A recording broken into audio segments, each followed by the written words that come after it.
എല്ലാവർക്കും നമസ്കാരം. ജ്യോതി ചൊല്ലാം.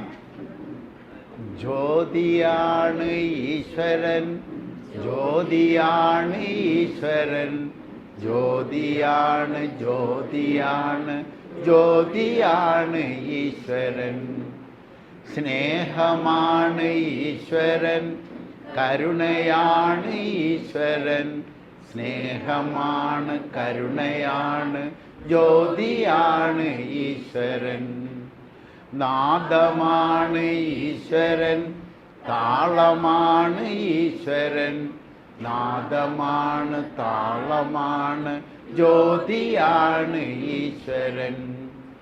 ജ്ഞാനമാണ് ഈശ്വരൻ, ബോധമാണ് ഈശ്വരൻ, ജ്ഞാനമാണ് ബോധമാണ് ജ്യോതിയാണ് ഈശ്വരൻ. ജ്യോതിയാണ് ഈശ്വരൻ, ജ്യോതിയാണ് ഈശ്വരൻ, ജ്യോതിയാണ് ജ്യോതിയാണ് ജ്യോതിയാണ് ഈശ്വരൻ. പ്രാർത്ഥന ആയിക്കോ. കരുണാമയനാം സ്നേഹസ്വരൂപൻ, ജ്യോതിയായി വിശ്വം വിളങ്ങിടുന്നു. മണ്ണിലും വിണ്ണിലും ബ്രഹ്മാണ്ടത്തിലും ആത്മപ്രപഞ്ചമായി കാണിടുന്നു. കരുണാമയനാം സ്നേഹസ്വരൂപൻ, ജ്യോതിയായി വിശ്വം വിളങ്ങിടുന്നു. മണ്ണിലും വിണ്ണിലും ബ്രഹ്മാണ്ടത്തിലും ആത്മപ്രപഞ്ചമായി കാണിടുന്നു. നാദവും താളവും മേളവുമായെന്നെ നേരായ പാതയിൽ ആക്കേണമേ. ജ്ഞാനവും ബോധവും എന്നിൽ ഉണരുവാൻ ആനന്ദമൂർത്തി കനിയേണമേ. കാണാനും കേൾക്കാനും അറിയാനുമായെന്നെ പാകപ്പെടുത്തണേ പരമ്പൊരുളേ. സത്യവും ധർമ്മവും നീതിയും പാലിക്കാൻ എന്നുമെനിക്ക് കരുത്തേകണേ. സമ്പത്തും സമയവും പങ്കുവച്ചിടുവാൻ എന്നുമെനിക്ക് തുണയാകണേ. എൻ കർമ്മമൊക്കെയും ധർമ്മങ്ങളാകുവാൻ നന്മ തോന്നേണമേ. ഈ ധന്യഭൂമിയിൽ പൂജാതനായെന്നെ കർമ്മങ്ങൾ തീർക്കുവാൻ കനിയേണമേ. ഭൂലോകമാകെ ഒരാഘോഷമാക്കുവാൻ പ്രതിനിധിയായെന്നെ മാനിക്കണേ. കരുണാമയനാം സ്നേഹസ്വരൂപൻ, ജ്യോതിയായി വിശ്വം വിളങ്ങിടുന്നു. മണ്ണിലും വിണ്ണിലും ബ്രഹ്മാണ്ടത്തിലും ആത്മപ്രപഞ്ചമായി വാണിടുന്നു. എന്താ പഠിച്ചേ? മണ്ണല്ലേ പഠിച്ചേ? മണ്ണിനെ പറ്റിയാ പഠിച്ചേ? അല്ലല്ല, അത് മരങ്ങളുടെ പല വിധത്തിലുള്ള പലതരത്തിലുള്ള മരങ്ങൾ. നിസ്സാരം ബാലൻസ്ഡ് സോയിൽ. അതായത് നമുക്കൊരു ഫെർട്ടൈൽ സോയിൽ വേണം. ആരോഗ്യത്തിൻ്റെ അടിസ്ഥാനം മണ്ണാണ്. മണ്ണിൻ്റെ ആരോഗ്യമാണ് മനുഷ്യൻ്റെ ആരോഗ്യം. ചെടികളിൽ കാണുന്ന രോഗം എന്താണത്? മണ്ണിൻ്റെ രോഗമാണ്. മണ്ണിൻ്റെ രോഗമാണ് ചെടികളിൽ പ്രതിഫലിച്ച് കാണുന്നത്. ആ ചെടികളിലെ ഭക്ഷണം കഴിച്ചാൽ നമുക്ക് രോഗം വരില്ലേ? അപ്പോൾ രോഗത്തിൻ്റെ മൂലകാരണം എവിടെ കിടക്കുന്നു? മണ്ണിൽ കിടക്കുന്നു. മണ്ണിൻ്റെ ആരോഗ്യം വീണ്ടെടുക്കുക എന്നുള്ളതാണ്. അപ്പോൾ നമുക്ക് ആദ്യം വേണ്ടത് ഒരു ആരോഗ്യമുള്ള മണ്ണ്, ഒരു ഫെർട്ടൈൽ സോയിൽ. അതെങ്ങനെയാണ് ഉണ്ടാക്കണമെന്ന് പഠിച്ചല്ലോ. എന്താണ് വളക്കൂറ്, അത് എങ്ങനെ എവിടുന്ന് വരുന്നു? വളക്കൂറ് വരുന്നത് എവിടുന്നാണ്? മണ്ണിൻ്റെ വളക്കൂറ് വരുന്നത് എവിടുന്നാണ്? സൂര്യനിൽ നിന്നാണ്, കടയിൽ നിന്നല്ല. സൂര്യനിൽ നിന്നാണ് വളക്കൂറ് വരുന്നത്. അതിന് കാശ് കൊടുക്കണോ? കാശും കൊടുക്കണ്ട. ആ സൂര്യപ്രകാശമാണ് ഫണ്ടമെൻ്റൽ നാച്ചുറൽ റിസോഴ്സ് എന്ന് പറയുന്നത്. അത് എത്ര എഫിഷ്യൻ്റായിട്ട് നമ്മൾ ടാപ്പ് ചെയ്ത് ശേഖരിക്കുന്നു അതിനെ ആശ്രയിച്ചിട്ടാണ് സകലത്തിൻ്റെ നിലനിൽപ്പ്. ആരോഗ്യത്തിൻ്റെ കാര്യത്തിൽ മാത്രമല്ല, സാമ്പത്തിക കാര്യത്തിലും നമുക്ക് നിലനിൽക്കണമെന്നുണ്ടെങ്കിൽ ഹൗ എഫിഷ്യൻ്റ്ലി നമ്മളത് ടാപ്പ് ചെയ്യുന്നു. അതെങ്ങനെ ടാപ്പ് ചെയ്യണമെന്നാണ് നമ്മൾ പഠിച്ചത്. ആരെയാണ് മാതൃകയാക്കേണ്ടത്? മഴക്കാടിനെ മാതൃകയാക്കണമെങ്കിൽ എന്ത് ചെയ്യണം? മഴക്കാട്ടിൽ പോകണം. കാട്ടിൽ പോകണ്ടേ? കാട്ടിൽ പോകണോ? ഇന്നലെ ഒരു ബാച്ച്, കലപുരത്തെ ബാച്ച് കാട്ടിൽ പോകാൻ റെഡിയായി കഴിഞ്ഞു. തേക്കടി കാട്ടിലായിരിക്കും. തേക്കടി കാട്ടിൽ പോയി കിടന്നാൽ കാടെന്താണെന്ന് കുറേ പഠിക്കാൻ പറ്റും. കാടെങ്ങനെയാണ് സ്വയം നിലനിൽക്കുന്നത്? ഒരു സെൽഫ് സസ്റ്റൈനബിൾ സിസ്റ്റം ഈ ഭൂമിയിലുള്ളത് മഴക്കാടാണ്. അതിന് സ്വയം നിലനിൽക്കാൻ അറിയാം. ഈ ഭൂമിയിലെ ഒരു മനുഷ്യൻ്റെയും സഹായം ആവശ്യമില്ല. അതിന് സ്വയം നിലനിൽക്കാനും വലുതാകാനും പെരുകാനും എല്ലാത്തിനെയും ആരോഗ്യത്തോടെ നിലനിർത്താനുമുള്ള വഴി മുഴുവൻ അതിനറിയാം. അപ്പോൾ നമുക്കൊരു ഫെർട്ടൈൽ സോയിൽ ഉണ്ടാക്കേണ്ടത് നമ്മൾ പഠിച്ചു അല്ലേ? പഠിച്ചു. അതുപോരാ, ഹൈബ്രിഡ് സോയിൽ വേണം. Hybridise the soil, not the seed എന്നാണ് നമ്മളുടെ പോയിൻറ്റ്സ്. ഹൈബ്രിഡ് ആകേണ്ടത് വിത്തല്ല, മണ്ണാണ്. ഒരു ഹൈബ്രിഡ് മണ്ണിൽ വിത്തുകളെല്ലാം ഹൈബ്രിഡൈസ് ചെയ്യപ്പെടും ഓട്ടോമാറ്റിക്കായിട്ട്. അല്ലാതെ വിത്തിനെ ലാബിൽ കൊണ്ടുപോയി ഹൈബ്രിഡാക്കിയിട്ട് കൊണ്ടുപോയി ഉണക്ക മണ്ണിലിട്ടാൽ എന്തെങ്കിലും കിട്ടുമോ? അത് കിട്ടില്ല. മണ്ണ് ഹൈബ്രിഡ് ആക്കാനുള്ള വഴി പഠിച്ചു. എങ്ങനെയാണ് ഹൈബ്രിഡ് ആക്കുക മണ്ണ്? ഒരു മണ്ണ് ഹൈബ്രിഡ്, വളക്കൂറുള്ള മണ്ണിനെ ഹൈബ്രിഡ് വളക്കൂറുള്ള മണ്ണാക്കാൻ എന്താ ചെയ്യണമെന്ന് പറഞ്ഞു. The more diverse the more sustainable. വൈവിധ്യമാർന്ന സസ്യജാലങ്ങളുടെ അവശിഷ്ടം, വൈവിധ്യമാർന്ന ജീവജാലങ്ങളുടെ അവശിഷ്ടവും ഉച്ഛിഷ്ടവും എല്ലാം ചേർന്ന് കഴിഞ്ഞാൽ നമുക്കൊരു ഹൈബ്രിഡ് മണ്ണുണ്ടാക്കാം. അപ്പോൾ നമുക്ക് കൂടുതൽ ജനങ്ങൾ പെരുകുന്നതിനനുസരിച്ച് ഈ ജനങ്ങളെ മുഴുവൻ തീറ്റിപ്പോറ്റാൻ വേണ്ട ഒരു മണ്ണുണ്ടാകണം. ആ മണ്ണിലൂടെ വിത്തുകളുണ്ടാവണം. ഗ്രേഡിങ് എന്ന് പറയുന്നൊരു സംവിധാനമാണ്. ഗ്രേഡിങ്, ഓരോ പ്രാവശ്യം കൃഷി ചെയ്യുമ്പോഴും അതിലെ ഏറ്റവും നല്ല വിത്തിനെ എടുത്ത്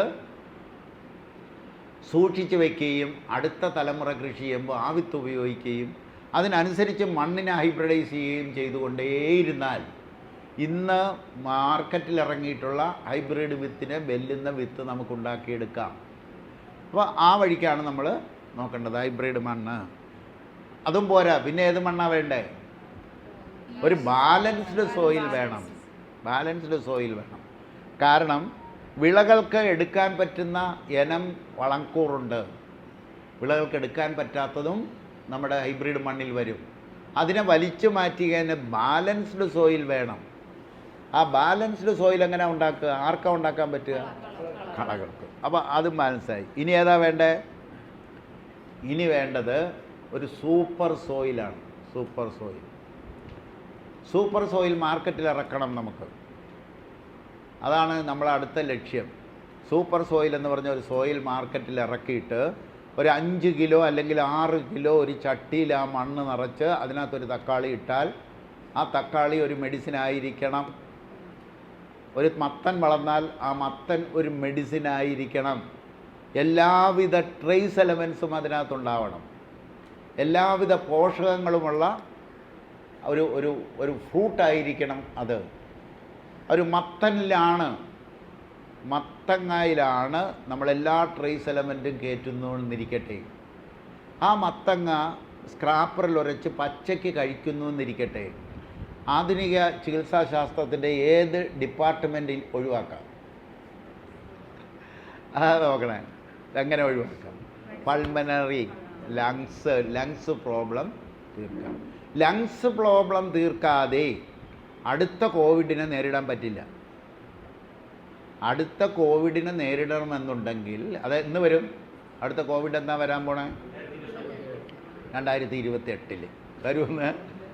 2028 അടുത്ത കോവിഡ് വരും. ആ കോവിഡ് വന്ന കോവിഡിനെ പോലെ ആയിരിക്കുമോ? ഇച്ചിരി കൂടി ഇപ്രാവശ്യം കൊണ്ടുപോയതിനേക്കാളും കൂടുതൽ മനുഷ്യരെ അത് കൊണ്ടുപോകും. അത് നമ്മൾ കോവിഡിൻ്റെ നോക്കിയല്ലോ, രക്തത്തിലെ ഓക്സിജൻ്റെ തോതാണ് കുറയണേ. ലങ്സിൻ്റെ കപ്പാസിറ്റിയാണ് പ്രശ്നം. ലങ്സ് പെർഫെക്റ്റാക്കി നിലനിർത്തിയേ പറ്റൂ. അതുകൊണ്ട് ഉടനടി നല്ല ഒരു സൂപ്പർ സോയിൽ വളരണം. മത്തങ്ങ ഇറക്കിയേ പറ്റൂ. ഇപ്പോൾ ഒരു മത്തങ്ങ കൊണ്ടുവന്ന് ലക്ഷ്മി, അത് സൂപ്പർ മത്തങ്ങ അല്ല, നമുക്കൊരു സൂപ്പർ മത്തങ്ങ, സൂപ്പർ സോയിൽ. ഈ സൂപ്പർ സോയിൽ എങ്ങനെ ഉണ്ടാക്കാമെന്നാണ് നമ്മൾ നോക്കുന്നത്.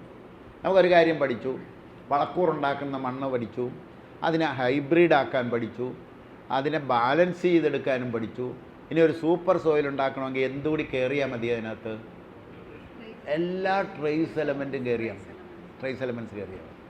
ഈ സൂപ്പർ സോയിലിലേക്ക് ആക്കണമെന്നുണ്ടെങ്കിൽ ഹൈബ്രിഡ് മണ്ണിലേക്ക് എല്ലാ ട്രേസ് എലമെൻറ്റും കയറിയാൽ മതി. ഈ ട്രേസ് എലമെൻ്റ് എങ്ങനെ കയറ്റാം? കടലിൽ 5 സാധനങ്ങളും ചെടിയുടെ ചുവട്ടിൽ വരണം. 5 സാധനങ്ങളും ചെടിയുടെ ചുവട്ടിൽ കൊടുക്കണം. ചെടിക്ക് വേണ്ടത് ചെടി എടുത്തോളും, എടുക്കേണ്ട കപ്പാസിറ്റി അനുസരിച്ച് അവരെടുത്തോളും. അപ്പോൾ അതിൽ കടൽ വെള്ളം, എല്ലാ ട്രേസ് എലമെൻറ്റുകളും കടൽ വെള്ളത്തിലുണ്ട്. സീ എനർജി എന്ന് പറയുന്നൊരു പുസ്തകം ഇതിൽ കിട്ടും, നെറ്റിൽ അന്വേഷിച്ചാൽ കിട്ടും. Sea energy, SEA, sea energy എന്ന് പറയുന്നൊരു പുസ്തകം. 40 വർഷം കടൽ വെള്ളത്തിൽ നടന്ന, അമേരിക്കയിൽ നടന്ന ഒരു സ്റ്റഡിയിലാണ്. അവരത് പരീക്ഷിച്ചിരിക്കുന്നത് തക്കാളിയിലാണ്. അവർ പറഞ്ഞ അതേമാതിരി ഞാൻ ചെയ്തു നോക്കി. വണ്ടർഫുള്ളാണ്, വണ്ടർഫുൾ റിസൾട്ടാണ്. തക്കാളി ഇരുമ്പ് പോലെ ഇരിക്കും. തക്കാളി അതിലുണ്ടാകുന്ന തക്കാളി ഇരുമ്പ് പോലെ ഇരിക്കും, പിടിച്ചാൽ ഒതുങ്ങില്ല എന്ന് പറഞ്ഞാൽ അതിനകത്ത് എല്ലാ ട്രേസ് എലമെൻറ്റും കയറിയിരിക്കണം. അപ്പം നിങ്ങൾ ഉപ്പുവെള്ളം ഒഴിച്ചാൽ കരിഞ്ഞു പോകും. അതേസമയം 1 ലിറ്റർ ഉപ്പ് വെള്ളത്തിൽ, കടൽ വെള്ളത്തിൽ 30 ലിറ്റർ നല്ല വെള്ളം ചേർക്കാനാണ് അവർ പറഞ്ഞിരിക്കുന്നത്. അവരുടെ സ്റ്റഡിയുണ്ട്, അവർ പടം സഹിതമുണ്ട്, തക്കാളിയുടെ പടം സഹിതം അവർ കൊടുത്തിട്ടുണ്ട്. അത് എല്ലാവർക്കും ചെയ്ത് നോക്കാം. എവിടുത്തെ കടലിലെ മണ്ണോ? കടലിലെ മണ്ണെടുത്താൽ അതിനകത്ത് ചെടി വളരില്ല. പക്ഷേ എന്തൊക്കെ എടുക്കാം? കടൽ വെള്ളം എടുത്ത് ഡൈല്യൂട്ട് ചെയ്ത് കൊടുക്കാം. കടൽ പായലെടുക്കാം. കടൽ മീനിൻ്റെ വേസ്റ്റ് എടുത്ത് കമ്പോസ്റ്റാക്കി ചെടിക്ക് കൊടുക്കാം. കടലിലെ കക്ക പൊടിച്ചത് ഇടാം. കടലിലെ ചെളി എടുക്കാം. കടലിലെ ചെളിയില്ലേ, ഞങ്ങളുടെയൊക്കെ നാട്ടിൽ, അതായത് ചേർത്തല പോലെയുള്ള പഞ്ചസാര പോലെ വെളുത്ത മണ്ണിൽ ആണ്ടോടാണ്ട് വെട്ടക്കൽ പൊഴി എന്ന് പറഞ്ഞാൽ പൊഴിയിലെ ചെളി കൊണ്ടുവന്നിടും ഇല്ലേ? ആണ്ടിടും, തെങ്ങിനിടും, വാഴയ്ക്കിടും, എല്ലാത്തിനും ഇടും. വെട്ടക്കലെ ചെളി കൊണ്ടുവന്ന് ഇടണം. അതൊരു ഒരു ജോലിയായിരുന്നു. തെങ്ങിന് എല്ലാ വർഷവും കൊടുത്തിരുന്നു. അന്ന് തെങ്ങുണ്ടായിരുന്നു, തേങ്ങായും ഉണ്ടായിരുന്നു. പിന്നീട് ഇങ്ങോട്ട് വന്നപ്പോൾ ചെളിയെടുക്കാനല്ല ആളില്ല. ചെളിയെടുത്ത് കൊണ്ടുവരുന്നതിന് വില കൂടി. തേങ്ങയ്ക്ക് 3 രൂപയായി. പിന്നെ ആരെങ്കിലും ഇടുമോ? പതുക്കെ തെങ്ങിന് രോഗം സ്റ്റാർട്ട് ചെയ്യുകയാണ് ചെയ്തത്. അപ്പോൾ കടൽ ചെളിയും നമുക്കൊരു നിശ്ചിത പെർസെൻറ്റേജ് കയറ്റാം. നമ്മുടെ ഐലൻഡിൽ കപ്പലിങ്ങോട്ട് കയറി വരണമെന്നുണ്ടെങ്കിൽ എല്ലാ ദിവസവും ഡ്രഡ്ജ് ചെയ്യണം. എല്ലാ ദിവസവും ഡ്രഡ്ജ് ചെയ്ത് ചെളി മാറ്റി കൊടുക്കണം, അല്ലെങ്കിൽ കപ്പൽ കയറി വരില്ല. ആ ചെളി കർഷകർക്ക് കിട്ടാൻ വേണ്ടി അന്നത്തെ ഡയറക്ടറുടെ പുറകെ ഞാൻ നടന്നു. ആ ചെളി നിങ്ങൾ കൊണ്ടുപോയി കടലിൽ കളയാതെ ഇങ്ങോട്ട് കരയിലേക്ക് കർഷകർക്ക് തരികയില്ല. ഞങ്ങൾ കൊണ്ടുപോയി ഇത് കടലിൽ തന്നെ കളയും. അതാണ് അവരുടെ ജോലി. ആ ഡ്രഡ്ജ് ചെയ്തെടുക്കുന്ന ചെളി ഇങ്ങോട്ട് കിട്ടാമെങ്കിൽ കൃഷി രക്ഷപ്പെട്ടു വരും. അതുകൊണ്ട് നമ്മൾ പറയുന്നത് കടൽ കൃഷിയിടത്തിലേക്ക് വരിക. 3 കാര്യങ്ങൾ ചെയ്താൽ എന്തുണ്ടാകും? അതിലൊന്നാമത്തത് കടൽ കൃഷിയിടത്തിലേക്ക് വരിക, കാട് കൃഷിയിടത്തിലേക്ക് വരിക. കാട്ടിൽ നിന്ന് എന്താ വരുന്നത്? കാട്ടിലെ എക്കൽ പുഴയിലൂടെ ഒഴുകി വരണം. ഒഴുകി വന്നിട്ട് പാടങ്ങളിലെല്ലാം വരും. അതായിരുന്നു കുട്ടനാടിൻ്റെ വിളവ്. ഇപ്പം എന്ത് ചെയ്തിരിക്കുന്നു അത്? അതും തരികയില്ല കർഷകർക്ക്. കടലിലെ ചെളിയും തരികയില്ല, കാടിലെ ചെളിയും തരികയില്ല. എന്താ ചെയ്യുക? ഡാം കെട്ടി അതിനകത്തിട്ട് ഡാം നികത്തിക്കൊണ്ടിരിക്കുകയാണ്. അത് ട്രഡ്ജ് ചെയ്ത് കരയിലേക്ക് ഇട്ട് കർഷകർക്ക് കൊടുക്കുകയാണെങ്കിൽ കാടിലെ സകല വൈവിധ്യത്തിൻ്റെയും എലമെൻ്റ് അതിനകത്ത് വരില്ലേ? അപ്പോൾ അവിടെ കിടക്കുന്നത് സ്വർണ്ണമല്ലേ? അതായത് ഡാമിനകത്ത് വെള്ളത്തിനടിയിൽ കിടക്കുന്നത് കർഷകരെ സംബന്ധിച്ച് സ്വർണ്ണ സമാനമായ എക്കലാണ്. അത് നമുക്ക് തരികയില്ല. തരാനുള്ള ഒരു സംവിധാനവും ചെയ്യണില്ല.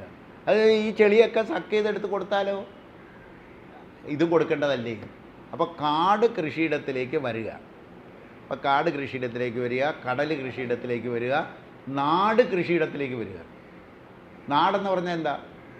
നാട്ടിലെ വേസ്റ്റ്, കംപ്ലീറ്റ് വേസ്റ്റ്, മനുഷ്യൻ്റെ ഓർഗാനിക് വേസ്റ്റ് കംപ്ലീറ്റ്, നാട്ടിലുള്ള കംപ്ലീറ്റ് ഓർഗാനിക് വേസ്റ്റ് കൃഷിയിടത്തിലേക്ക് വരിക. അരൂര് മുതൽ അമ്പലപ്പുഴ വരെ എത്ര പീലിംഗ് ഷെഡ് ഉണ്ടെന്നറിയാവോ? മത്സ്യം എക്സ്പോർട്ട് ചെയ്യുന്ന 1000-ന് മേൽ പീലിംഗ് ഷെഡുകളുണ്ട്. ചെമ്മീൻ നുള്ളുന്നതും മീനിൻ്റെ വേസ്റ്റും എല്ലാം കൂടി. ഈ ഒരൊറ്റ ഏരിയയിൽ മീനിൻ്റെ വേസ്റ്റ് മതി നമ്മുടെ തെങ്ങുകളെ മുഴുവൻ തിരിച്ചു കൊണ്ടുവരാൻ. പക്ഷേ ഇപ്പോൾ എന്താ ചെയ്തുകൊണ്ടിരിക്കുന്നത്? അതുകൊണ്ട് കടലിലും തോട്ടിലും തോളത്തിലും മനുഷ്യരെ കാണാത്തടുത്തും എവിടെയെങ്കിലുമൊക്കെ കൊണ്ട് തട്ടിക്കൊണ്ടിരിക്കുകയാണ്. ഇത് കമ്പോസ്റ്റാക്കി കൃഷിയിടത്തിലേക്ക്. ഇത് മൂന്നും ചേർന്ന് കഴിഞ്ഞാൽ സൂപ്പർ സോയിലായി. ഇത് മൂന്നും ചേർന്ന് കഴിഞ്ഞാൽ ഒരു സൂപ്പർ സോയിലായി. അങ്ങനത്തെ സൂപ്പർ സോയിൽ ഉണ്ടാക്കി ട്രേസ് എലമെൻ്റ് എല്ലാം എടുത്ത് ഡൈവേഴ്സിറ്റി കൂട്ടി അതിൻ്റെ pH ബാലൻസ് ചെയ്യാം. എങ്ങനെ? കടലിലെ കക്കാപ്പൊടി ഇട്ടാൽ മതി. കടലിലെ കക്കാപ്പൊടി ഇട്ട് അതിൻ്റെ pHും ബാലൻസ് ചെയ്ത് അതിൻ്റെ കാർബൺ ബാലൻസ് ചെയ്യാം. എത്ര പെർസെൻറ്റേജ് കാർബൺ ഉണ്ടെങ്കിൽ, മണ്ണിൽ എത്ര പെർസെൻറ്റേജ് കാർബൺ ഉണ്ടെങ്കിൽ നമുക്ക് നല്ല വിളവ് കിട്ടും? 3%. 3% കാർബൺ, മിനിമം 3% കാർബൺ മണ്ണിലുണ്ടാവണം. 8% വരെ നിങ്ങൾക്ക് ആക്കാമെങ്കിൽ നനയ്ക്കുക പോലും വേണ്ട. ആ കൃഷിയിടം നനയ്ക്കുക പോലും വേണ്ട. കാരണം 8% കാർബണുള്ള മണ്ണിൽ വളരുന്ന സൂക്ഷ്മജീവികൾ സെക്കൻഡുകൾക്കുള്ളിൽ ജനിക്കുകയും മരിക്കുകയും ചെയ്തിരിക്കുന്ന സൂക്ഷ്മജീവികളാണ്. ഇവരെല്ലാവരും തന്നെ വെള്ളമെടുക്കുന്നത് അന്തരീക്ഷത്തിൽ നിന്നാണ്, മണ്ണിൽ നിന്നല്ല. അപ്പോൾ അന്തരീക്ഷത്തിൽ നിന്നും വെള്ളം സ്വീകരിച്ച് ഒരു 14 സെക്കൻഡ് വളർന്ന് ചത്ത് കഴിഞ്ഞാൽ ആ വെള്ളം എവിടെ വരും? മണ്ണിൽ. എല്ലാം കിട്ടും. കുട്ടനാടൊക്കെ 8% മേളിൽ കാണും. പിന്നെ കാർബൺ റിച്ച്. ഇപ്പം ഞാൻ പറഞ്ഞില്ലേ, പുഴയിൽ ജലാശയത്തിൽ കിടക്കുന്ന, ഡാമിൽ കിടക്കുന്ന എക്കലെടുത്ത് പരിശോധിച്ചാൽ അത് 8% കാണും, അതിന് മേളിൽ കാണും. നിങ്ങൾ കാട്ടിലെ മണ്ണെടുത്തിട്ട് പോരുക, എടുത്ത് പരിശോധിച്ചോ എത്ര ശതമാനം ഉണ്ടെന്ന് നോക്കാം. ഞാനിപ്പോൾ അതുകൊണ്ട് ഞാൻ ഇന്ന് എടുത്തില്ല. ഞാൻ ഗംഗയിലെ മണ്ണെടുത്തിട്ടുണ്ട്, സരയൂ നദിയിലെ മണ്ണെടുത്തിട്ടുണ്ട്. സൂപ്പർ സോയിലായിരിക്കും അത്, സൂപ്പർ സോയിലായിരിക്കും.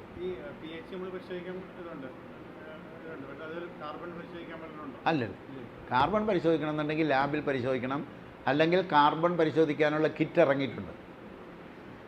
നമുക്ക് പരിശോധിക്കാവുന്നേ ഉള്ളൂ. അപ്പോൾ അതും പരിശോധിക്കാം. ഏതായാലും ഒരു കാര്യം, നല്ല കാർബൺ ഇല്ലാതെ കാർബോഹൈഡ്രേറ്റ് ഉണ്ടാക്കാൻ പറ്റില്ല. മണ്ണിൽ കാർബൺ വേണേ. കാർബൺ കൂട്ടാൻ എന്താ ചെയ്യുക? കാർബൺ എവിടെ ഇരിക്കുക? നമ്മൾ കഴിക്കുന്ന അരി, ഗോതമ്പ്, കിഴങ്ങ്, എല്ലാം എന്താണ്? കാർബോഹൈഡ്രേറ്റ് അല്ലേ? അത് കഴിച്ചിട്ട് നമ്മൾ പുറത്തേക്ക് വിടുന്നത് കാർബൺ ഡൈ ഓക്സൈഡ് അല്ലേ? ആ കാർബൺ ഡൈ ഓക്സൈഡ് ആരാ എടുക്കുക? സസ്യങ്ങൾ എടുക്കില്ലേ? അവർ പുറത്തേക്ക് വിടുന്നത് എന്താ? ഓക്സിജൻ. കാർബൺ അവിടെ പോയി. കാർബൺ ഇലയിലും തണ്ടിലും തടിയിലും ശേഖരിച്ച് വെച്ചിരിക്കുന്നു. ഇത് കത്തിച്ചാൽ നമുക്ക് ഒരു തടി കത്തിച്ചാൽ കരി കിട്ടില്ലേ? അത് ഡെഡ് കാർബണാണ്. നമുക്ക് വേണ്ടത് എന്താ? ലിവിങ് കാർബൺ, ജീവനുള്ള കാർബൺ. ആ കാർബണിൽ എന്താ ശേഖരിക്കപ്പെട്ടിരിക്കണേ? ഏത് ഊർജം? സൗരോർജം. അപ്പോഴാണ് അത് ലിവിങ് കാർബൺ ആകുക. മണ്ണിൽ വേണ്ടത് ലിവിങ് കാർബണാണ്, ഡെഡ് കാർബൺ അല്ല. അതുകൊണ്ടാണ് തീ ഇടരുത് എന്ന് നമ്മൾ പഠിപ്പിച്ചത്. തീ ഇടരുത്, ഓർഗാനിക് മാറ്റർ കത്തരുത്, ഒരു കാരണവശാലും കത്തരുത്. അത് വേഗത്തിൽ പൊടിച്ച് ചേർക്കാനുള്ള വഴി. അപ്പോൾ ഇനി ഉണ്ടാക്കാൻ പറ്റില്ലേ? നല്ല സോയിൽ, സൂപ്പർ സോയിൽ ഉണ്ടാക്കാൻ പറ്റില്ലേ? പറയണ വില കിട്ടും.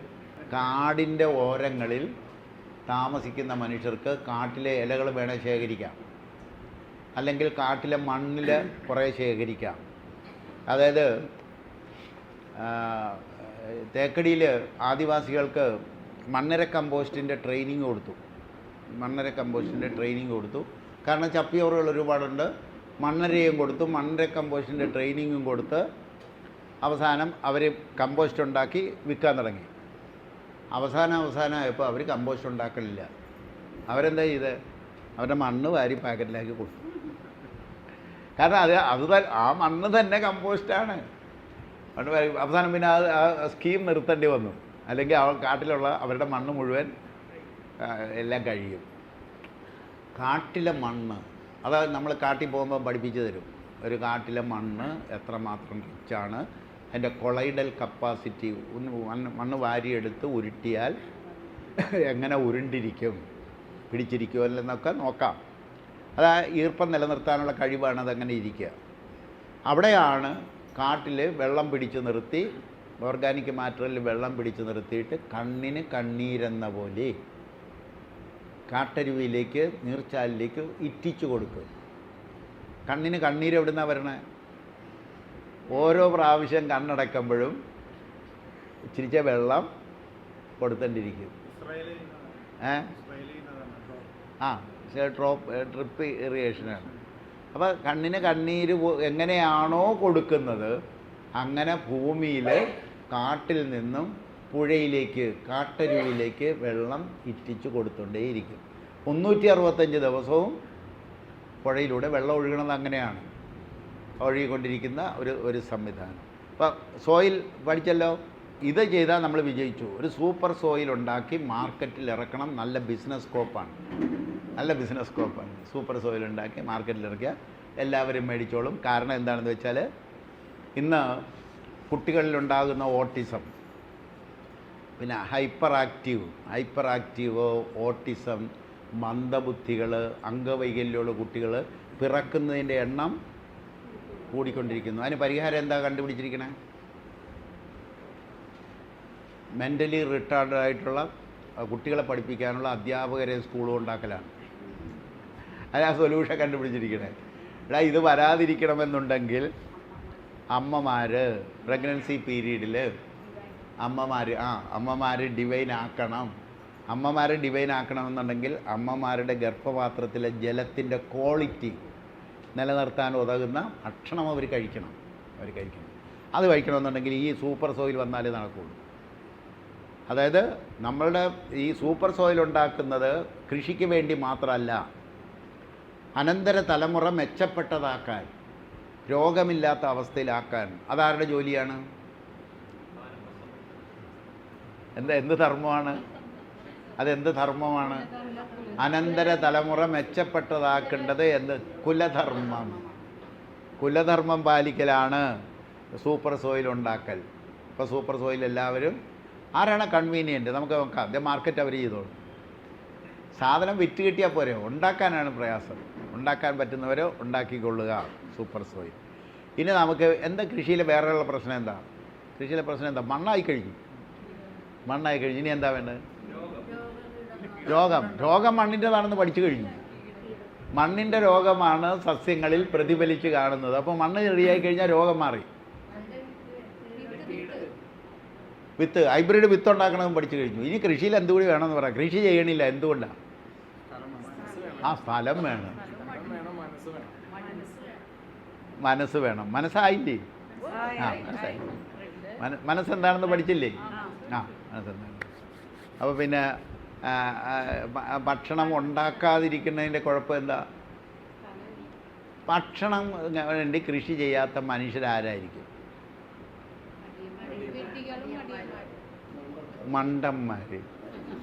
മണ്ടന്മാരായിരിക്കില്ലേ?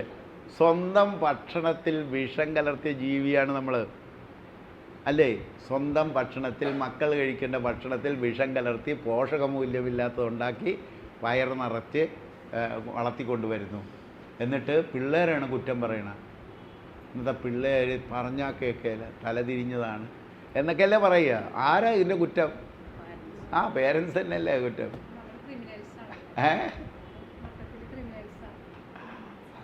ഇപ്പം നമുക്ക് ഇനി കൃഷിയിൽ വേറെ പ്രശ്നങ്ങൾ, മെയിനായിട്ട് വേണ്ട പ്രശ്നങ്ങൾ എന്താ? കൃഷി എന്ന് പറയുമ്പോൾ തന്നെ അവിടെ ഒരു പ്രകൃതി വിരുദ്ധതയുണ്ട്, ഇല്ലേ?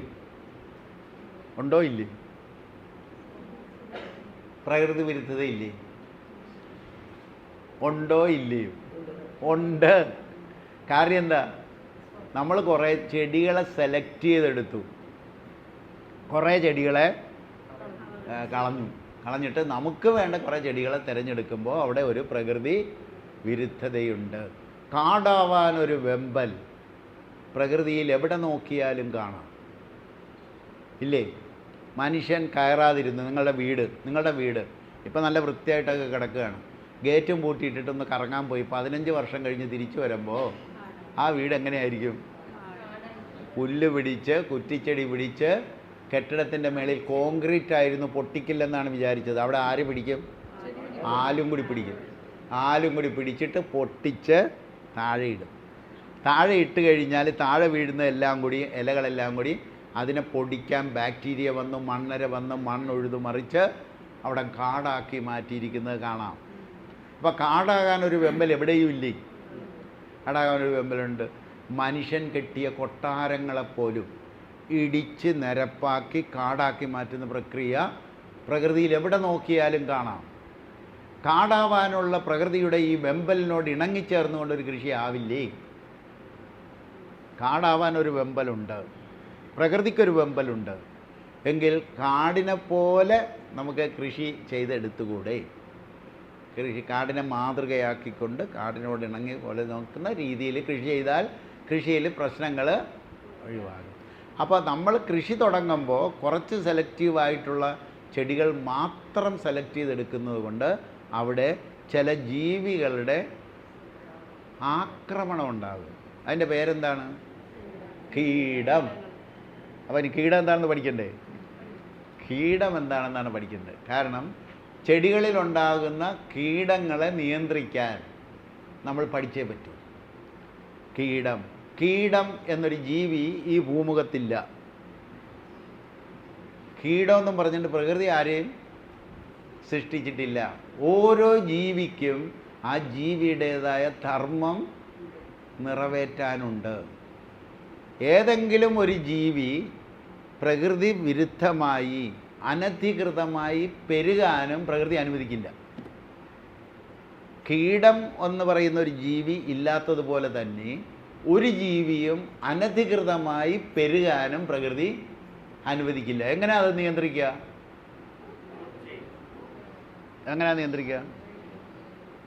വേറെ ജീവി തിന്നും. ഒരു ജീവിയെ മറ്റൊരു ജീവി തിന്നിട്ട് അതിനെ നിയന്ത്രിക്കും. അപ്പം കീടം എന്ന് പറയുന്ന ഒരു ജീവി ഇവിടെ ഇല്ലെന്നാണ് ആദ്യം മനസ്സിലാക്കേണ്ടത്. ഒരു 5 ഏക്കർ നെൽപ്പാടം, ആ 5 ഏക്കർ നെൽപ്പാടത്തിൽ 5 ചാഴി അവിടെ ഇവിടെയൊക്കെ ഇരിപ്പുണ്ട്. ആരെങ്കിലും ആ ചാഴിയെ കീടമായിട്ട് കണക്കാക്കുമോ? ഉടനെ പോയി മരുന്നടിക്കാൻ നടക്കുമോ? ഇല്ല. 50,000 ആയാലോ പ്രശ്നമായി. 50,000 ആകാൻ കാരണമെന്ത്? ചാഴിയെ തിന്നുന്ന എട്ടുകാലി, ഓന്ത്, അരണ, പക്ഷികൾ, മീന്, തവള ഇവയെല്ലാം ആ നെൽപ്പാടത്ത് ഇല്ലാതായി. എന്തുകൊണ്ട്? നമ്മളുടെ തെറ്റായ ഇടപെടൽ കൊണ്ട് ഈ ജീവികൾ, ചാഴിയെ തിന്നുന്ന ജീവികൾ ഇല്ലാതായതുകൊണ്ടാണ് 5 ചാഴി 50,000 ആയതും അത് കീടമായതും അല്ലേ? കീടമായത് അപ്പോഴാണ്. ഇനി ഒരു 50 ഏക്കറുള്ളൊരു കാട് ഇവിടെ ഉണ്ട് അടുത്ത്. ആ 50 ഏക്കർ കാട്ടിൽ 5 ആന സുഖമായിട്ട് ജീവിക്കുകയാണ്. അവർക്ക് തിന്നാനും കുടിക്കാനും ഉള്ളതെല്ലാം അതിനകത്തുണ്ട്. അവർ പുറത്തേക്ക് വന്ന് ശല്യമൊന്നും ചെയ്യുന്നില്ല. അവർ സുഖമായിട്ട് 50 ഏക്കറിൽ ഒതുങ്ങി ജീവിച്ചുകൊണ്ടിരിക്കുകയാണ്. എന്തോ കാരണം കൊണ്ട് 5 ആന എന്നുള്ളത് 50 പെരുകിയെന്നിരിക്കട്ടെ ഒരു സുപ്രഭാതത്തിൽ. എന്തായിരിക്കും സംഭവിക്കുക? ആന നാട്ടിലേക്ക് വരും. നാട്ടിലേക്ക് വന്നിട്ട് എന്ത് ചെയ്യും? അടുക്കളയിലും കയറും, മനുഷ്യനെയും കൊല്ലും, വാഴ തിന്നും, തെങ്ങ് തിന്നും, എല്ലാം തിന്നില്ലേ? അപ്പോൾ ആന എന്തായി? ആന ഒരു കീടായി. അതായത് പ്രകൃതിയുടെ സന്തുലിതാവസ്ഥ വിട്ട് അനധികൃതമായി പെരുകുന്ന ജീവിയാണ് കീടം. പിടികിട്ടിയോ? കീടം എന്ന് പറഞ്ഞാൽ അതാണ് ഡെഫിനിഷൻ, അതാണ്. പ്രകൃതിയുടെ സന്തുലിതാവസ്ഥ വിട്ട്, അതായത് പ്രകൃതിയിലൊരു ആഹാര നിയമമുണ്ട്. ആ ആഹാര നിയമത്തിലൂടെ എണ്ണം പെരുകാതിരിക്കാനുള്ള സംവിധാനം പ്രകൃതി ഒരുക്കിയിട്ടുണ്ട്. ഇപ്പോൾ ഒരു കാട്ടിൽ കുറേ മാനുകളുണ്ട്, മാൻകൂട്ടമുണ്ട്. ആ മാൻകൂട്ടത്തെ തിന്നുന്ന കടുവയോ പുലിയോ ആ കാട്ടിലില്ല. എന്തായിരിക്കും സംഭവിക്കുക? മാൻ പെരുകില്ലേ? മാൻ പെരുകി പെരുകി പെരുകി ചെടികളെ മുഴുവൻ തിന്നില്ലേ? തിന്നു. അവസാനം ഇല മുഴുവൻ എത്ര ഇലയെല്ലാം തീർന്നു. പിന്നെ മാൻ എന്ത് ചെയ്യും? മരത്തിൻ്റെ തൊലി തിന്നും. ചെടിയെല്ലാം ഉണങ്ങിപ്പോവില്ലേ? ഇപ്പോൾ കാടുണങ്ങിപ്പോവില്ലേ? പിന്നെ മാനുണ്ടാവുമോ? കാടില്ലാതെ വന്നോ മാനില്ലാതെ. അതിനെ നിയന്ത്രിക്കാൻ വേണ്ടിയിട്ടാണ് പ്രകൃതി പുലിയെ ഇൻട്രൊഡ്യൂസ് ചെയ്തു. മാനിൻ്റെ എണ്ണം പെരുക്കാതിരിക്കാൻ, ഒരു സന്തുലിതമായി കൊണ്ടുവരാൻ വേണ്ടിയിട്ടാണ്, ഒരു ആഹാര നിയമത്തിലൂടെയാണിത് സാധിച്ചത്. അപ്പം പ്രകൃതിയുടെ സന്തുലിതാവസ്ഥ വിട്ട് അനധികൃതമായി പെരുകുന്ന ഏത് ജീവിയും കീടമാണ്. അങ്ങനെയാണെങ്കിൽ ഈ ഭൂമിയിലെ ഏറ്റവും വലിയ കീടമാരാണ്? മനസ്സിലായല്ലോ? അല്ല, വെട്ടുക്കിളി വന്നാൽ എന്താ സംഭവിക്കുക? വെട്ടുക്കിളി വന്നു, കോഴിക്കോടൊക്കെ വന്നായിരുന്നു. പച്ച എന്ത് കണ്ടാലും തിന്നും. പച്ച നിറം കണ്ടാൽ ഇന്ന ചെടിയെന്നില്ല. ബാക്കിയുള്ള ജീവികൾക്കൊക്കെ ഓരോ ചെടിയുണ്ട്. വെട്ടുക്കിളി എന്ന് പറയുന്ന ജീവിക്ക് അതില്ല. അത് മരുഭൂമിയിൽ നിന്നും വരുന്ന സാധനമാണ്. മരുഭൂമി ആക്കാൻ വരുന്ന ആളാണ്. അതിനെ നിയന്ത്രിക്കാൻ നമ്മൾ നിയന്ത്രിച്ചു. ഇവിടെ കോഴിക്കോട് നിയന്ത്രിച്ചു. അല്ലെങ്കിൽ പണ്ടേ ഇവിടെ മരുഭൂമിയായി പോയേനെ. ഇവിടെ കിളികൾ മുഴുവൻ റാഞ്ചി തിന്നുന്നതിന്. നമ്മുടെ കിളികൾ മുഴുവൻ അതിനെ പിടിച്ചു തിന്നും. വെട്ടുക്കിളികളെ പിടിച്ചു തിന്നും. ഇപ്പോൾ ഈയൽ വന്നു, രാവിലെ എന്തായിരിക്കും ബഹളം? കാക്കയ്ക്കും മാടത്തേക്കും അന്ന് ഓണാണ്. മനസ്സിലായില്ലേ? ചാകര അത് തീറ്റയായിരിക്കും. അതേമാതിരി വെട്ടുക്കിളി 1-2 പ്രാവശ്യം കേരളത്തിലേക്ക് വന്നു, കോഴിക്കോട് വന്നു. പക്ഷേ നമ്മളുടെ കിളികളുടെ ആധിക്യമുണ്ടായിരുന്നത് കൊണ്ട് മാത്രം നമ്മൾ രക്ഷപ്പെട്ടു. ആദ്യം ഒരു കിളി വരും മരുഭൂമിയാക്കാൻ. അതാരാണ്? മയിൽ വരും. മയിൽ വരും. മഴത്തുള്ളിയുടെ വലിപ്പം കൂടിക്കൂടി വരും. ഓട്ടോമാറ്റിക്കായിട്ട് ഇപ്പോഴും പഠനം നടന്നുകൊണ്ടിരിക്കുകയാണ് 400 എണ്ണം മണ്ണിനടി കിടന്നത് എങ്ങനെയാണെന്ന്. അതല്ലേ? മഴത്തുള്ളിയുടെ വലിപ്പം വലുതായി കൂടിക്കൊണ്ടിരിക്കുമ്പോൾ മനസ്സിലാക്കിക്കോ, എല്ലാവരും മണ്ണിനടിയിലാണ്. കാരണം മേഘവിസ്ഫോടനം എന്ന് പറയുന്നത് അതാണ്. ഒരു കാർമേഘം ഒറ്റത്തുള്ളിയായി പെയ്താൽ അത് മേഘവിസ്ഫോടനമാണ്. ഉരുൾപൊട്ടലാണെന്നും പറഞ്ഞ് മാന്തി നടന്നിട്ട് കാര്യമൊന്നുമില്ല. ഉരുൾപൊട്ടൽ ഒരൊറ്റ പൊട്ടുള്ളൂ. അത് ഒരിടത്ത് പൊട്ടിക്കഴിഞ്ഞാൽ പിന്നെ 10-15 കിലോമീറ്റർ ദൂരെ എവിടെയെങ്കിലും ഒരെണ്ണം പൊട്ടുള്ളൂ. ഇതല്ല, 4 പൊട്ടിയെന്ന് അവിടുത്തെ നാട്ടുകാർ മുഴുവൻ പറയുന്നുണ്ട്. 4 പൊട്ടലിൻ്റെ ഒച്ച കേട്ടു. അത് മേഘവിസ്ഫോടനമാണ്. മേഘവിസ്ഫോടനം എവിടെയും ഉണ്ടാകാം. അത് ഉണ്ടായിക്കഴിഞ്ഞാൽ എത്ര വലിയ ടൗണാണെന്ന് പറഞ്ഞിട്ടും കാര്യമില്ല, മണ്ണിനടിയിലായിരിക്കും. അപ്പോൾ മഴത്തുള്ളിയുടെ വലിപ്പം കൂടിക്കൂടി വരുന്നു. പണ്ട് കാലത്ത് ഹൈ റേഞ്ചിലുള്ളവർക്കറിയാം അവിടെ പെയ്യുന്ന മഴ എങ്ങനെയായിരുന്നു. നൂല് മഴ, നമ്പർ മഴ എന്ന് പറഞ്ഞാണ്. അതായത് ചെടിയെ നോവിക്കില്ല, മണ്ണിനെ നോവിക്കില്ല, മനുഷ്യനെ നോവിക്കില്ല. അത് പതുക്കെ കിനിഞ്ഞ് പൊടിഞ്ഞ് മഞ്ഞ് വീഴുന്ന പോലെ പൊടിഞ്ഞ് മണ്ണിനടിയിലേക്ക് ഇറങ്ങുന്ന മഴയായിരുന്നു നമ്മളുടേത്. പക്ഷേ പതുക്കെ മഴത്തുള്ളിയുടെ വലിപ്പം കൂടിക്കൂടി വന്നു. മേഘവിസ്ഫോടനങ്ങൾ അവിടെ ഇവിടെയൊക്കെ തുടങ്ങി. മയിൽ വന്നു. പിന്നെ ആരാ വരിക? വെട്ടുക്കിളി. ആ, മരുഭൂമിയിൽ ചെടികൾ ഒരൊറ്റ ദിവസം കൊണ്ട് പൂക്കുകയും കായ്ക്കുകയും വിത്ത് വിതരണം നടത്തുകയും ചെയ്യും. അതേമാതിരി ഈ ജീവികൾ ലക്ഷക്കണക്കിന് പെരുകിയിട്ട് അവരവിടെ നിന്നും വേറൊരു സ്ഥലങ്ങളിലേക്ക് വരും. ഇവിടുത്തെ ബേഡ്സിനെ നമ്മൾ സംരക്ഷിക്കണില്ല എന്നിരിക്കുക. ഇവിടെ റബ്ബർ മാത്രം വെച്ച് പിടിപ്പിച്ചു. ഒരു ഏരിയ റബ്ബർ മാത്രം വെച്ച് പിടിപ്പിച്ചു. അവിടെ പക്ഷികളെല്ലാവരും വന്ന് ചേക്കേറുമോ? അവർക്ക് തിന്നാൻ എന്തെങ്കിലും കിട്ടുമോ റബ്ബർ എന്ന്? ഇല്ല, അവിടെ ചേക്കേറിയില്ല. പകരം അവിടെ എന്താ വരിക? മുപ്പിളി വണ്ട് വരും. മുപ്പിളി വണ്ടെന്ന് പറഞ്ഞൊരു വണ്ടില്ലേ?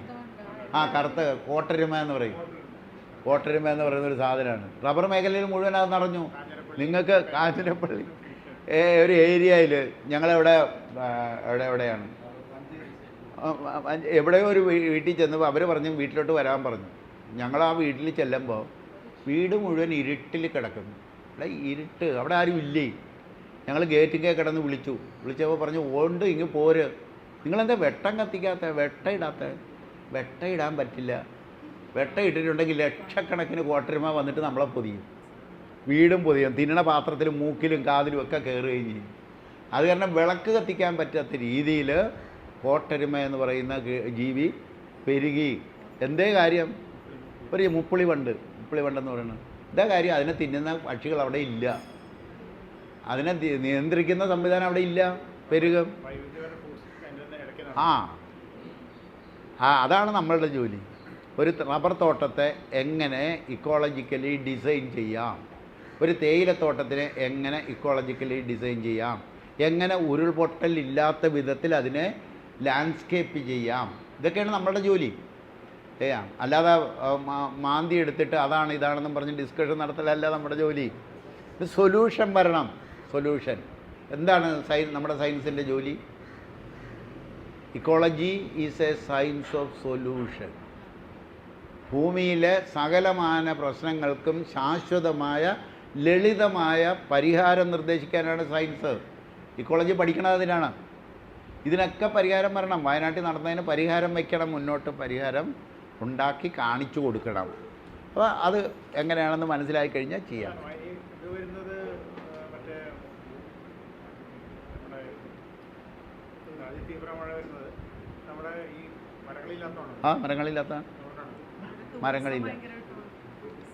മരങ്ങളില്ലാതെ വന്നു കഴിഞ്ഞാൽ മരങ്ങളുണ്ടാവണം.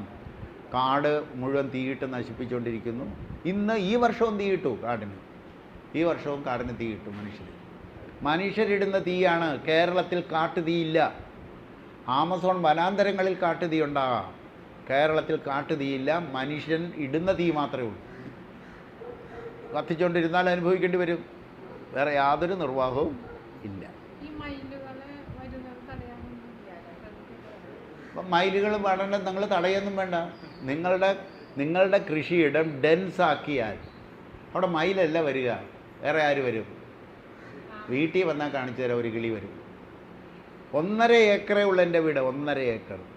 ആ 1.5 ഏക്കറിൽ മയിലല്ല വന്നത്, മലബാർ വിസിലിംഗ് ത്രഷ് എന്ന് പറയുന്ന ചൂളക്കാക്ക എന്ന് പറയുന്ന ഒരു കിളി എല്ലാ വർഷവും വരും. ഇപ്പോൾ 4ാമത്തെ വർഷമാണ് വന്നിട്ട് പോയത്. അപ്പോൾ കിളി എങ്ങനെ വരും? കിളിയെ നോക്കി നമുക്ക് ഇൻഡിക്കേഷനിൽ കിട്ടില്ലേ? അതായത് ചൂളക്കാക്ക നന്നായിട്ടിരുന്ന് വയറ് നിറഞ്ഞു കഴിഞ്ഞാൽ നിന്ന് പാടും, പെരക്കാത്തൊക്കെ കയറും, ഇറങ്ങിയൊക്കെ നടക്കുന്ന ഒരു കിളി വരും.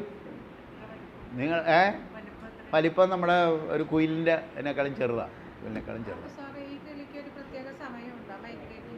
വരുന്നതിന് മഴക്കാലം തുടങ്ങുമ്പോൾ പോകും, മഴ തീർന്നു കഴിഞ്ഞാൽ വരും. അപ്പോൾ ഈ മലബാർ വിസിലിംഗ് ത്രഷ്, ഈ ചൂളക്കാക്ക എന്ന് പറയുന്നതിൻ്റെ പാട്ട് കേട്ടാൽ ഞങ്ങൾക്ക് എന്തറിയാം? മഴ തീർന്നു. ഇവർ പോയാൽ ഞങ്ങളെന്ത് പറയും? മഴ ആരംഭിച്ചു. ഇൻഡിക്കേഷനാണ്. ബേർഡ്സ് എല്ലാവരും ഇൻഡിക്കേഷൻസാണ്. ഈ കിളികളെല്ലാം ഇൻഡിക്കേറ്റേഴ്സാണ്. അതുകൊണ്ട് കൃഷി ഒരു പ്രകൃതി വിരുദ്ധ നടപടി ആയതുകൊണ്ട് നമ്മൾ ചെയ്യുന്ന കൃഷിയെ രക്ഷിക്കാൻ വേണ്ടിയിട്ട് ഈ ആക്രമിക്കാൻ വരുന്ന ജീവികളെ ഒന്ന് അകറ്റി നിർത്തണം. ഇത്രയല്ലേ ഉള്ളൂ. കൊല്ലണോ? കൊല്ലേണ്ട കാര്യമില്ല, അകറ്റി നിർത്തണം. അതിന് കുറേ വഴികളാണ്, കുറേ വഴികൾ പഠിക്കണം. അതിന് ഒന്നാമത്തെ വഴി മിനറൽ മെത്തേഡ് എന്ന് പറയുന്നൊരു മെത്തേഡ്. മിനറൽ മെത്തേഡ് ഇത് തെങ്ങിനും വാഴയ്ക്കും മാത്രമുള്ള സാധനമാണ്. മിനറൽ മെത്തേഡ് കുറേ വഴികൾ നമ്മൾ എടുക്കുന്നു. കാരണം ഇതാണ്, നമുക്ക് നമ്മുടെ വിളകളെ രക്ഷിച്ചെടുക്കണം. അപ്പം അതിന് വേണ്ടിയിട്ട് ഒന്നാമത്തെ ഒരു വഴി എന്ന് പറയുന്നത് മിനറൽ മെത്തേഡ്. അതായത് കുറേ മിനറൽസിനെ ഉപയോഗിച്ചുള്ള പരിപാടിയാണ്. 4 ലിറ്റർ ചാരം, നല്ല ഭസ്മം പോലത്തെ ചാരം 4 ലിറ്റർ. 2 ലിറ്റർ കുമ്മായമാണ്, നമ്മുടെ കക്കാപ്പൊടിയല്ല, കുമ്മായം. 1 ലിറ്റർ കല്ലുപ്പ്,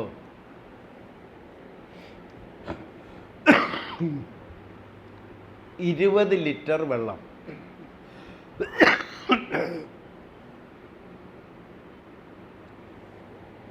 ഏതൊക്കെയായി? 4 ലിറ്റർ 4 കിലോ ആണ്. അല്ല, ലിറ്റർ എന്ന് പറഞ്ഞാൽ കിലോയാണ്.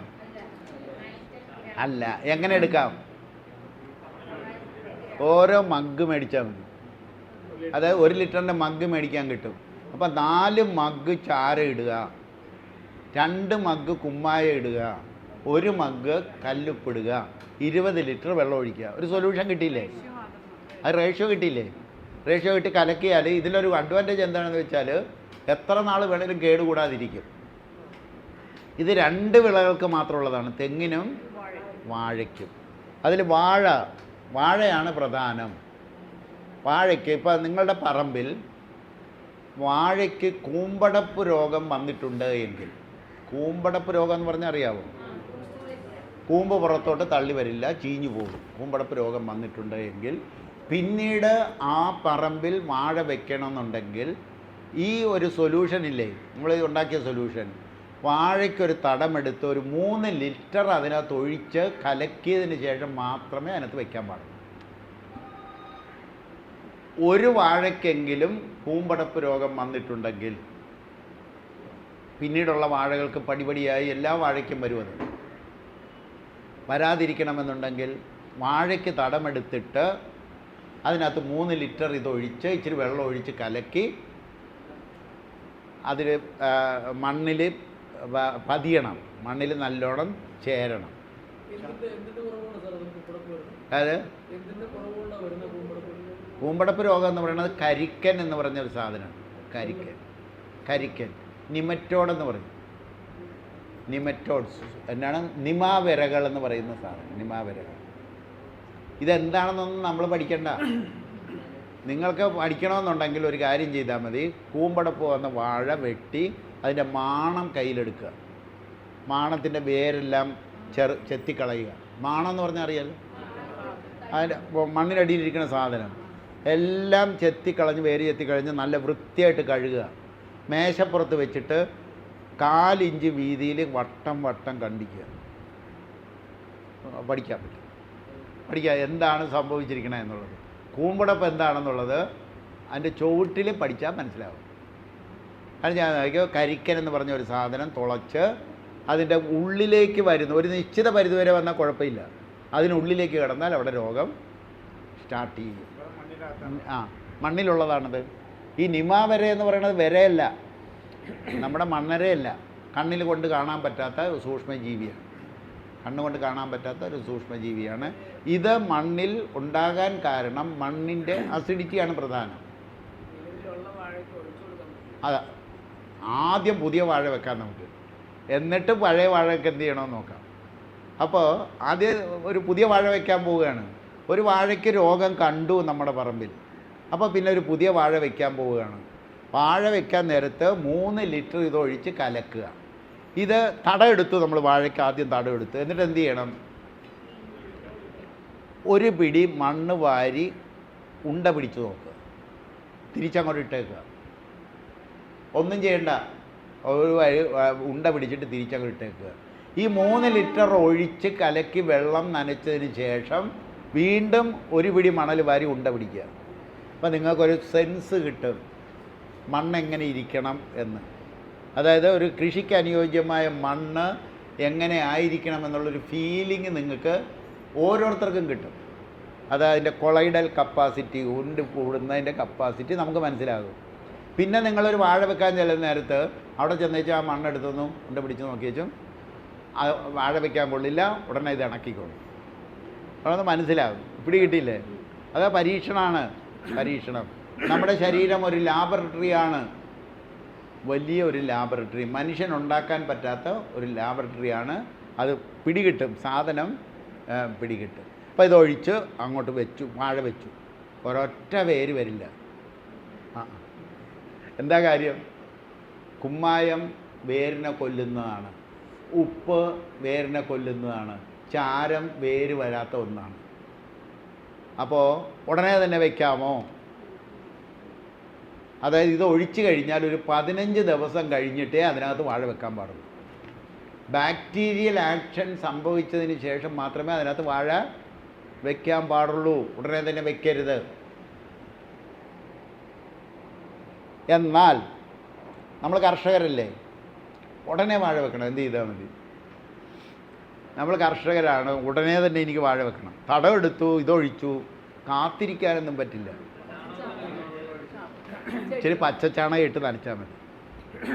ഇച്ചിരി പച്ചച്ചാണകം കലക്കി ഒഴിച്ച് വെള്ളം ഒഴിച്ച് കലക്കിയിട്ട് പിറ്റേ ദിവസം നിങ്ങൾ വാഴ വെച്ചു, ഒരു കുഴപ്പവും പറ്റില്ല. കാരണം അവിടെ ബാക്ടീരിയൽ ആക്ഷൻ സംഭവിക്കണം. അത് വേഗം ചെയ്യാം. ഈ വാഴ ഇങ്ങനെ പിടിച്ചു കഴിഞ്ഞാൽ നിങ്ങൾക്ക് ഒന്നാന്തരം വിത്ത് കിട്ടും. ഒരു കരിക്കൻ്റെ പാട് പോലും ഇല്ലാത്ത സുന്ദരൻ വിത്തും കിട്ടും ആ വാഴയിൽ നിന്ന്. നല്ല വിത്തുകൾ ഉണ്ടാക്കാനും നല്ലൊരു സാധനമാണ്.